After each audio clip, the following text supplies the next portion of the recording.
so we're in a place where we can see the phenomenal things of God happening.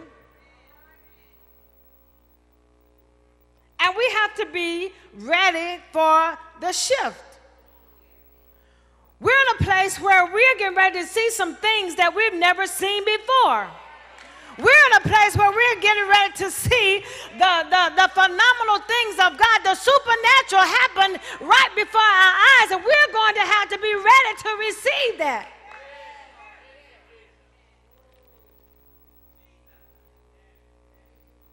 I don't like dead church.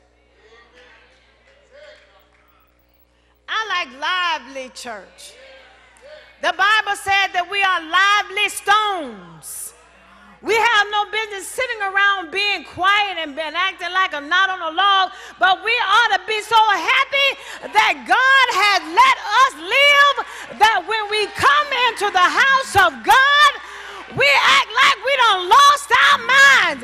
Because if you look back over your life, you could have lost your mind. But because you're still in your right mind, y'all ain't saying nothing. You ought to come up in here glad to be in the number one more time.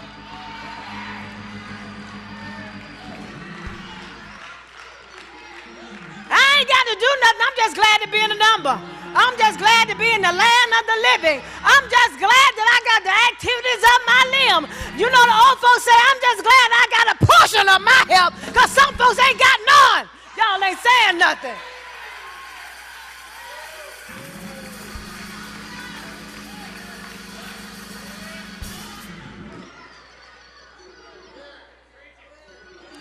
I came in with a stomach ache, but I said the stomach ache ain't gonna keep me from praising God. I'm gonna move my feet until the stomach ache just move. I didn't feel like moving, but I'm like, okay, you're gonna have to go, because I got to preach, and I ain't finna let no stomach ache keep me from praising God.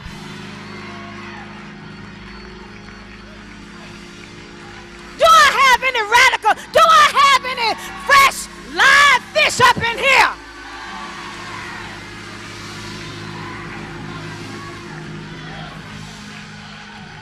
Phenomenal shift. And when you're at the football game, you can be sitting by somebody that you don't even know, you ain't never seen before, but when they make a touchdown, you give them a high five. And when I say give your neighbor a high five, y'all look at them like they got some kind of heebie-jeebies. What is wrong with y'all? High five your neighbor and say phenomenal shift.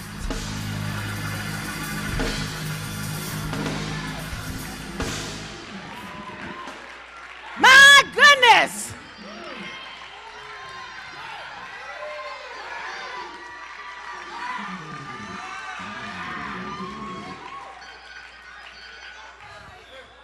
I'm alive. I'm alive. I ain't dead. I serve the true and living God. He's not dead. And if he's alive, I'm alive. Why don't we act like we're alive?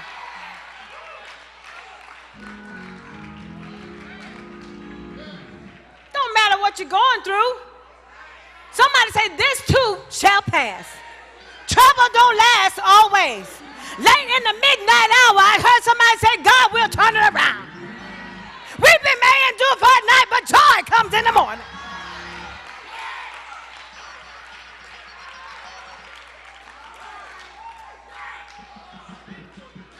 Everything ain't going to be bad all the time.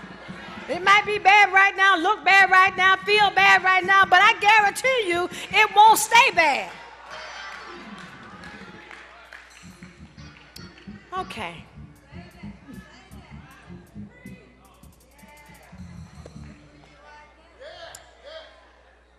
If we choose to play dead, we will miss the incredible shift that is coming. If we choose the first option, a fresh phenomenon will overtake our lives. There will be an overflow of spiritual gifts, dreams, visions, trances, and other supernatural encounters. I'm ready to see some of that. Don't y'all ready to see some of that? I'm ready to see some of that. Times of emotional and spiritual ecstasy will flow from our innermost being like a wellspring of living water. The presence of spiritual phenomena in our lives will be the norm, not the exception. It won't be a time that you come through those sanctified doors that you will see God do a miraculous thing in your life. I can't get nobody to believe it. I can't get nobody to believe it.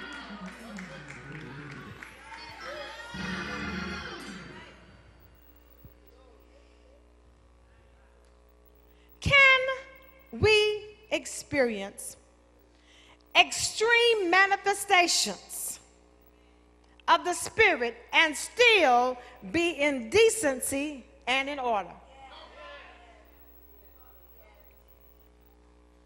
Can we have the power of God and respectability at the same time? Yes, we can.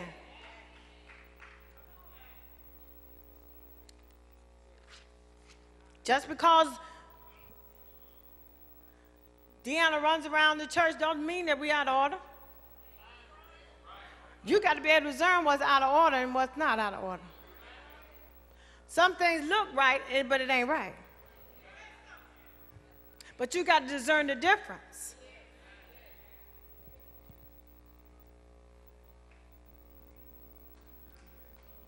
So, just like that man the other week.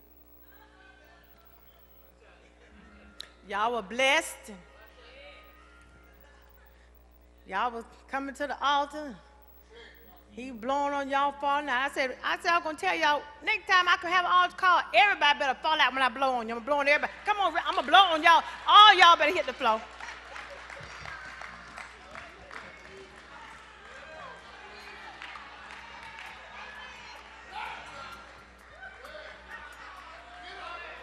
Y'all going to let somebody out of order blow on y'all fall out?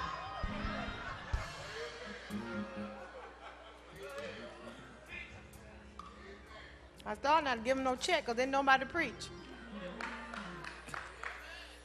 Okay. Just thought I'd throw that out there. Okay.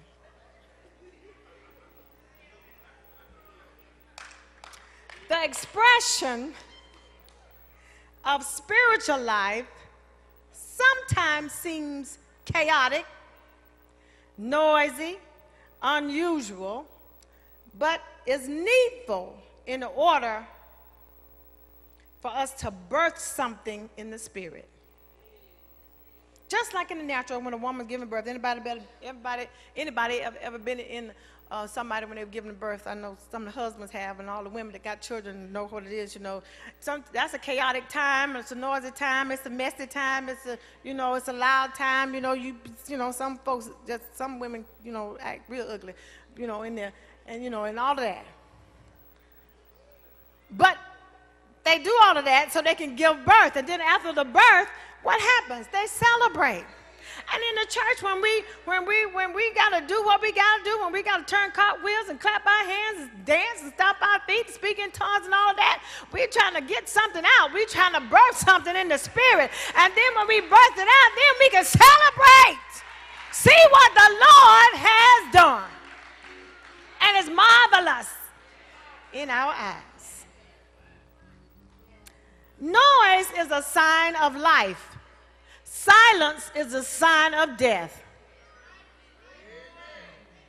So if there's a lot of noise going on, that's why I say make some noise up in here. When you make some noise, it's a sign that we are alive in here.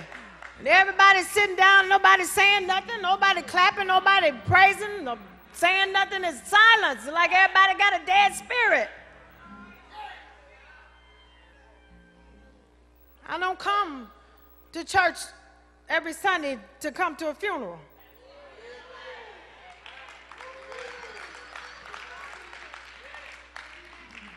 I come to celebrate.